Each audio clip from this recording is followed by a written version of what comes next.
Hello everybody, and this Hi. is Brony and the Geek. I'm the Brony. I'm the Geek. And basically, we just want to comment on this whole hullabaloo about Ben Affleck. Ben Affleck. Batfleck. Batfleck. I've never actually had to say it. Oh my god, Batfleck? That's what people are calling me. Alright.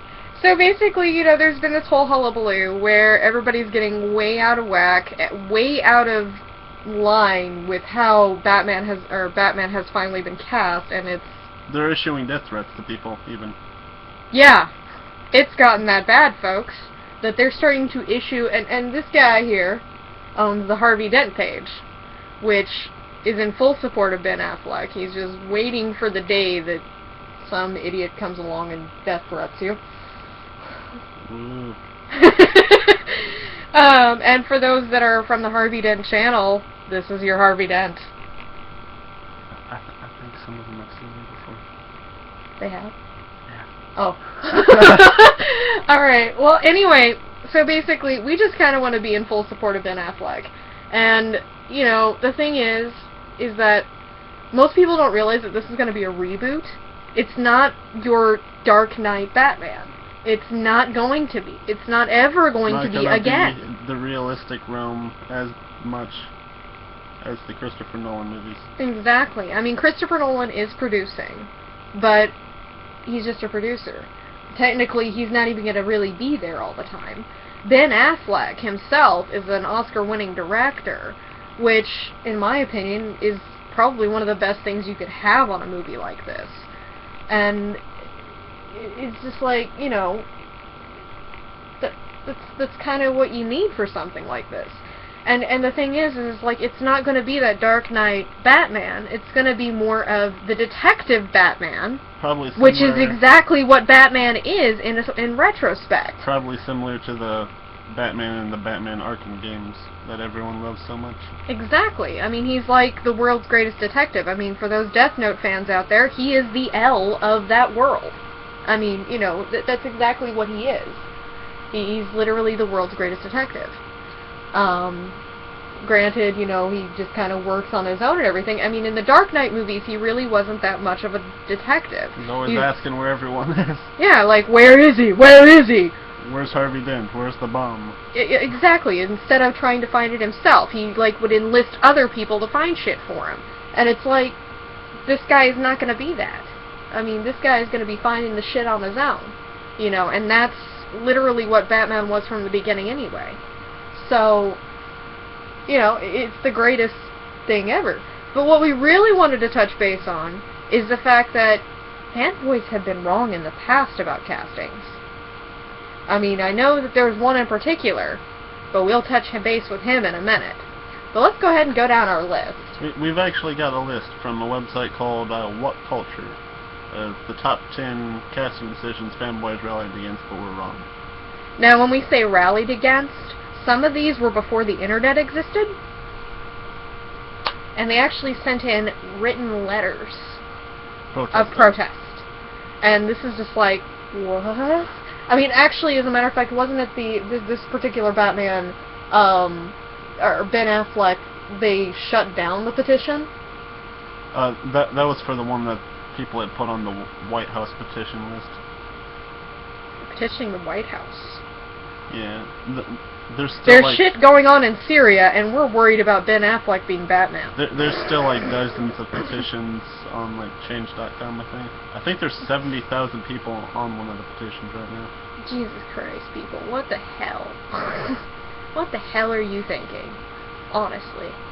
Alright, well, let's go down our list of, decisions where fanboys were actually wrong.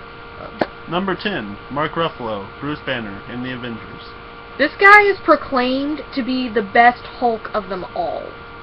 Alright? How many times has Hulk been cast? I mean, honestly, how many times? Let's see. How many different Hulks have there been? Let's see, with Lou Ferrigno, I think 4, but he also voices all of the Hulks, so he's technically the Hulk each time. Which, that's awesome, that Lou Ferrigno does that. I mean, that's just like Mark Hamill with the Joker. I mean, he's always been the Joker voice. The animated stuff. And in the animated stuff. And so, I mean, that's awesome. But, the other Hulks that we've had in the past were just not that great. Edward Norton and Bana, I can't think of his first name right off the top of my head. Yeah, I mean, basically, this guy was like one of the best Hulks of all time, and and fanboys were absolutely wrong. I mean, they rallied and everything, just like they are for Ben Affleck right now, and it's like mostly it's because they didn't really know who he was. Yeah, pretty much. Which I mean, is same on something else later on this list, which yeah. we'll get to. Yes, we'll get to that one as well. Alright, let's go with the next one. Okay, number 9, Michael Keaton, Bruce Wayne in Batman. This is the one we were talking about before the internet. People actually wrote letters in proclaiming their dislike of this particular Batman. 50,000 even. 50,000 letters. And this guy is and this one is one of the best Batmans of all time. A lot of people are even saying that he should come back for this particular one, which it's like, why? Why? Why do we need somebody who's already been Batman? The rumor was they were looking for an older Batman, so... Yeah, exactly. Which I don't know about Ben Affleck being older, but... Well, that was just a rumor. That was the rumor. He's only slightly older than Christian Bale is, 2 years. Yeah. And for all those people that are like, oh, why isn't Christian Bale back? He was offered a contract for $50 million, but he turned it down. I think that might have actually been a rumor. That might have been but you also said that, like, they were hush-hush about it. Yeah, so... They didn't make a statement. It's some real shady business It's there. real shady, like, how exactly that happened, but... But either way, he didn't come back, so... Yeah, either way.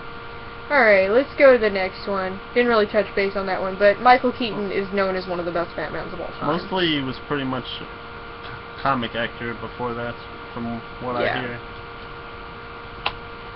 Number 8, Daniel Craig, James Bond in Casino Royale. I'm not a big James Bond fan. His James Bond movies have,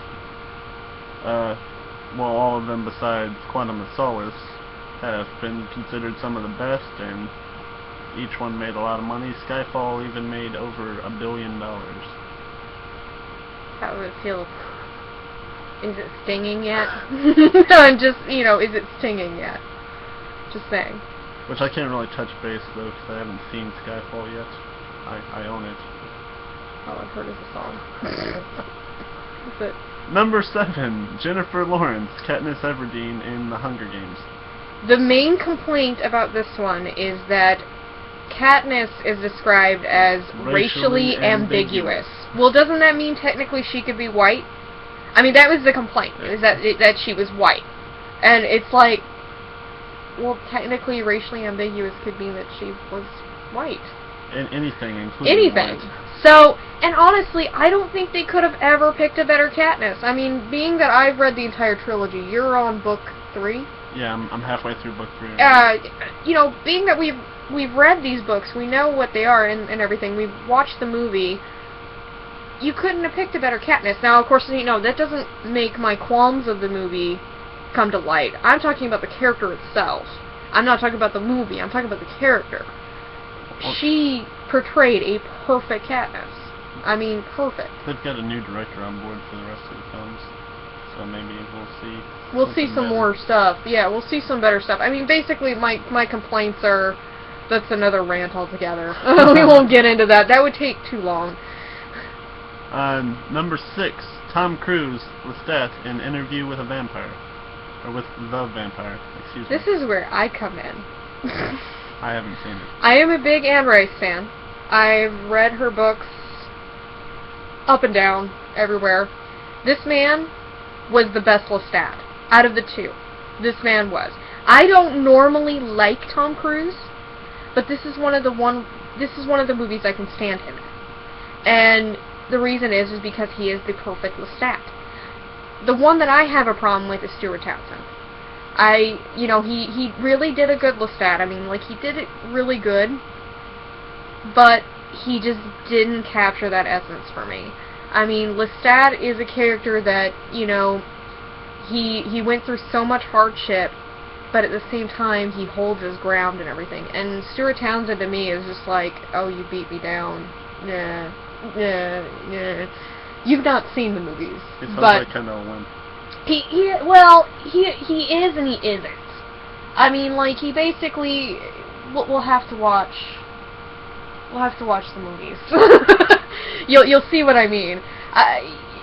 But in my opinion, Anne Rice was completely behind Tom Cruise, despite the rumors. She was completely behind him. And, you know, what you just highlighted is another point. He is known for his blonde hair. I mean, there are so many passages with his blonde hair. I mean, and Stuart Townsend, as everybody knows, is a brunette. They did not change his appearance for the film, period. I mean, granted, yes, I'm all for if you want to change the character and everything, that's fine. But, in all honesty, I don't think Anne Rice was too on board with Queen of the Damned, as far as the movie goes. On the Tom Cruise thing, though, as you know, he is described as 6 foot tall, but Tom Cruise is nowhere near that. He's pretty short. But then again, you have to take into account Lord of the Rings films where, you know, you cast like 6 foot tall people, of course, and they're like 3 foot tall hobbits. You know, I mean, give or take. I mean, you know, you have to take into account of that. Alright, anyway. Number 5, Anne Hathaway, Selena Kyle in The Dark Knight Rises. I can see this as people being a little because she's always been a good girl. But, in all honesty, Catwoman is we're going to use that word again, she's kind of a morally ambiguous character. She, yeah, and then also what they say in here, so everyone was nervous about Anne Precious Hathaway taking on this role because it required her to be both sexy and action-oriented, and nobody was convinced that she could pull it off. Well, yeah, I could see that. I mean, you know, honestly, she's never really been a sexy, so to speak, character. Action-oriented as well. I mean, she's never really been either one. But in all honesty, she pulled it off pretty well. Now, I have my own qualms with Dark Knight Rises, but I'm talking about a character yet again. I won't get into my qualms with Dark Knight Rises. I like Dark Knight Rises. Bane shirt. Got my Bane shirt. Yes. Alright, anyway, next one. Number 4, Hugh Jackman, Wolverine in the X-Men. This is the one we were talking about where he was completely unknown before these movies. He was literally only in 2 films before X-Men. He was outraged mostly because it was 3 weeks before filming, and the guy that was gonna be Wolverine dropped out and was replaced with Hugh Jackman, who's an unknown actor at the time. And fanboys definitely felt the sting of that very quickly right after. Hello, Shadow. Oh.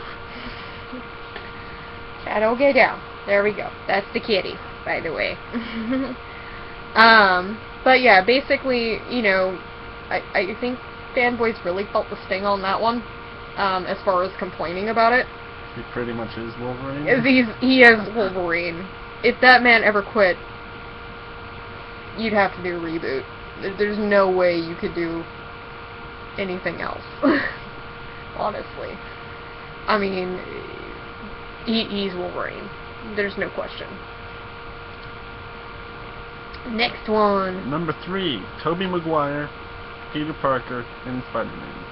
Now this one I can see, but at the same time, it's like, after 3 films, people complained when he left. I mean, and I completely agree with why he left. I mean, there's this whole fear of being typecast. There's a fear of, you know, basically doing the same shit, different day, kind of thing. And it's like, I can totally understand why you would leave the role. Plus, they were planning on a reboot anyway, so why would you cast the same person again? And now, as for why fanboys had rallied against it, let me read an excerpt from this article here. Maguire was originally considered to be wrong for the part in almost every way. He wasn't cocky enough, he wasn't nerdy enough, he wasn't muscular enough, you name it, and Spider-Man fans had made a comment as to how Tobey Maguire wasn't capable of doing whatever you named. Pretty harsh. Yeah, it was really harsh on Tobey, honestly. Cat. But yeah, it was very, very harsh on him, which he turned out to be pretty much a staple. People were actually sad when he left. People still think of him when they think of Spider-Man. Yep. This one grinds my gears. This next one grinds my gears because it's like, why? Go ahead, say it. Waking up on me. I know. Number 2, Robert Downey Jr., Tony Stark in Iron Man. Now, honestly, how would anybody have a qualm against Robert Downey Jr. being Iron Man? Well, here's why. Basically, Robert Downey Jr. at the time, he was considered to be washed up and coming to the end of his career. He had a big drug problem, I believe. Yeah, exactly. But the thing is like, when he actually appeared as Iron Man, it's like, It changed everything. You could never see anybody else as Tony Stark. Ever. Yeah, I mean, he's pretty perfect. Ever. He is by far the perfect Tony Stark. There's just like no way, no ifs, ands, or buts about it. And it's going to be really sad when he leaves because he has been talking about it for a while. He's on for 2 more Avengers movies, but they haven't signed anything on for him for another Iron Man film. Yeah. So, I mean, like, it's going to be pretty sad. They're probably going to have to, if they ever do another one, which I hope to God that they don't, because honestly, it's like some things you just got to let die sometimes, which I'm guessing that's the argument for some people with Ben Affleck, is that Batman's already got a trilogy, bunch of shit, why don't they just let it die, kind of thing, which, you know, but here's the thing, okay. They're starting up their Justice League. Starting up Justice League. I mean, yeah, okay, Marvel's got its Avengers, why can't DC have its Justice League? You know, so why not? You know, it needs its own film day. It's had a rough start getting off the ground there. And Ben Affleck is apparently rumored to be the one of the directors of them. He's been rumored for a long time. He's been rumored directing Justice League. And this would give him the kickstart to be able to be like, hey, I can do a video, or I can do a comic book movie. I know I just said video game. Comic book movie. So I mean that's why, you know, it's like, hey, number 1. Now we come to the big one. Number 1. You all know this one. Heath Ledger, the Joker in The Dark Knight. Fanboys really felt the sting on this one. I mean, how can you... I mean, the Joker normally is just this clowny madman. And, you know, people were completely against Heath Ledger being Joker because he was in Brokeback Mountain, as everybody knows. People were like, oh my god, he's gonna have sex with Batman. Also known as that gay cowboy movie. Yeah, also, yeah, that as well. That gay cowboy movie. I best know him from, most people don't remember this, but The Brothers Grimm. That's what I remember him from. Oh yeah. My mom loves that movie. I don't associate him with Brokeback Mountain. I associated him with that. And I'm like, okay. You know, at first it's kind of like, okay, alright, well, let's see what he can do. And the thing is like, I have never seen a more realistic Joker in my life. I mean, you know, you have Cesar Romero, okay, back in the 60s, I mean, he was basically a jokester, yada yada yada. Then you had Nicholson. Nicholson was, you know, he basically has never been the same since the role. He basically portrayed a madman as well, but he was still kind of clowny, you know, just kind of. This one, though, just seems more realistic to me. This one is by far my most favorite Joker of all time. And people that know me know that I'm a big Harley Quinn fan. And, you know, I mean, I kick Alex's ass in in Justice all the time with Harley Quinn, so. but yeah, I mean, like, the whole thing is just like, people complained about him. And the performance he gave as the Joker was by far amazing.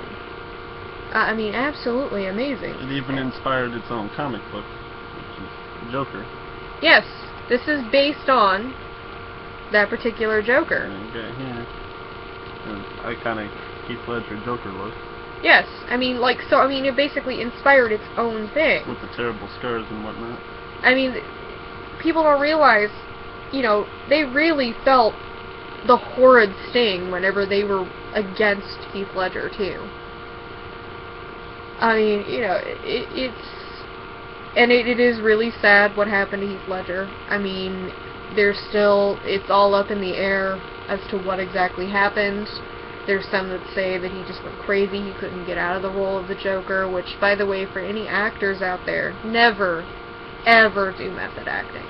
For the love of God. Especially in a madman role like this. It's effective. What? It's effective. It's effective for your performance. Maybe too effective. But, I mean, even Nicholson, Jack Nicholson even warned Ledger about the Joker role. I mean, Nicholson has never been the same. I mean, you know, ever since he did it. And, you know, Ledger really pushed himself in depth into that role, and, you know, it's really tragic what happened. And, in all honesty, if they were to ever bring the character back, the only way they could do it is a reboot. And, because it would just be completely disrespectful, in my opinion. Completely disrespectful. No. So... Now, as for people saying that there's a difference with Ben Affleck as he has been in a superhero film before, Daredevil is not entirely his fault, as yeah, the director and the writer are also largely to blame for I mean, there's a lot of people that like Daredevil, there's a lot of people that don't. Well, it had Michael Clark Duncan as the Kingpin, that was pretty awesome. Yeah. I mean, you know, it's kind of like it wasn't really his fault. He was kind of starting out, and I don't know if he was really starting out in his acting career with Daredevil. I'm not sure. Like if he was in anything else beforehand. Yeah, he'd been in He'd been in stuff before. Okay, but plus that god awful leather outfit.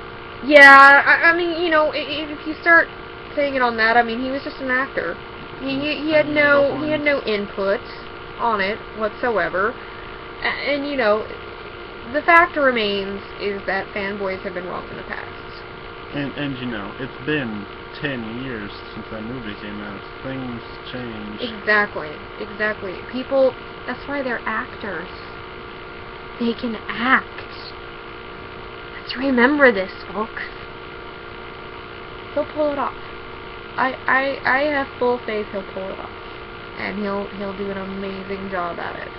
And get some great experience while he's at it to give us a kick-ass Justice League if he gets it as a director. I mean, that would be the goal. I think his Batman would benefit from the stubble he tends to have on his face. Yeah, that's another point. I mean, like as this is being said that it's going to be the Arkham Asylum, Arkham City. Batman. And it's heavily rumored to be based off of the Arkham Asylum video games. Yes. So, again, detective. Major detective. He's not going to be like, where is he? Slamming people against the wall. Yeah. No, never hit the victim in the head. Makes things all fuzzy. This time, Harvey Dent will last more than one movie. We still believe in Harvey Dent. I believed in him. Really bad. Oh. Well, anyway, we're in full support. Haters, bring your hate. Haters gonna hate. Haters gonna hate. We are in full support of Ben Affleck being Batman. This has been Brony and the Geek. I'm the Brony. I'm the Geek. See you later, folks. Sayonara.